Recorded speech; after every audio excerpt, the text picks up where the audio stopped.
ಆಮೇಲೆ ಸಾಲು ಮರದ ತಿಮ್ಮಕ್ಕ, ಇವರು 114 ವರ್ಷ ಬದುಕಿದರು. 114 ವರ್ಷ ಬದುಕಿದರು. ಇವರು ತುಮಕೂರು ಜಿಲ್ಲೆ ಕುಬ್ಬಿ ತಾಲೂಕಿನವರು, ನಿಮ್ಮ ಜಿಲ್ಲೆಯವರು. ಅವರು ಪಾಪ ಮಕ್ಕಳಿರಲಿಲ್ಲ, ಮರಗಿಡಗಳನ್ನೇ ಮಕ್ಕಳು ಅಂತ ಸಾಕ್ತಾ ಇದ್ರು.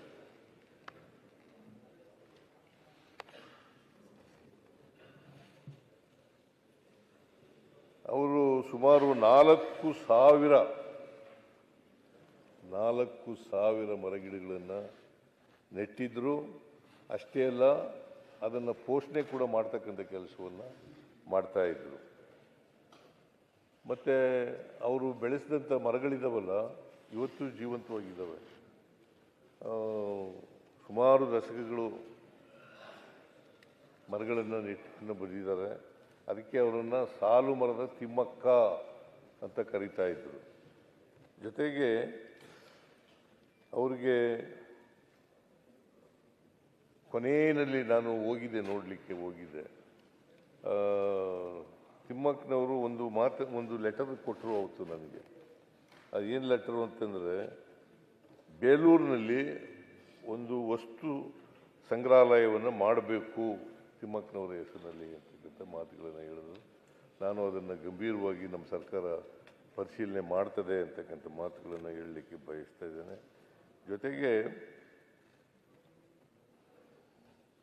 ಅನೇಕ ಪ್ರಶಸ್ತಿಗಳು ಅವರಿಗೆ ದೊರಕಿದ್ದವು.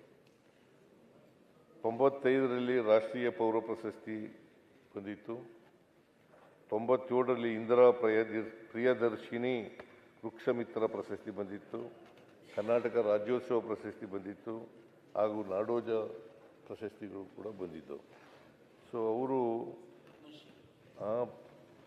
ಕೇಂದ್ರ ಸರ್ಕಾರ ಅವರು ಪರಿಸರವಾದಿಗಳು ಅಂತೇಳಿ ಮರಗಿಡಗಳನ್ನು ರಕ್ಷಣೆ ಮಾಡ್ತಕ್ಕಂಥ, ಪರಿಸರವನ್ನು ರಕ್ಷಣೆ ಮಾಡ್ತಕ್ಕಂಥ ಮಾಡಿದರು ಅಂತೇಳಿ ಅವರಿಗೆ ಪದ್ಮಶ್ರೀ ನಾಗರಿಕ ಪ್ರಶಸ್ತಿಯನ್ನು ಕೂಡ ಕೊಟ್ಟಿದ್ದರು ತಿಮ್ಮಕ್ಕನವರ ಆತ್ಮಕ್ಕೆ. ಆಮೇಲೆ ನಮ್ಮ ಸರ್ಕಾರ ಅವರಿಗೆ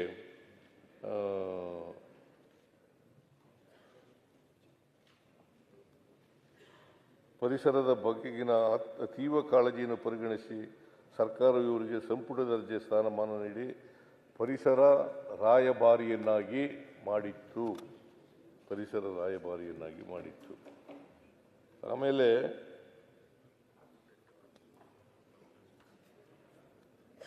ಇವರ ಹೆಸರಿನಲ್ಲಿ ಪ್ರಶಸ್ತಿ ಕೊಡಬೇಕು ಅಂತ ತೀರ್ಮಾನ ಮಾಡಿದ್ದೀವಿ, ಈಗಾಗಲೇ ಘೋಷಣೆ ಮಾಡಿದ್ದೀವಿ.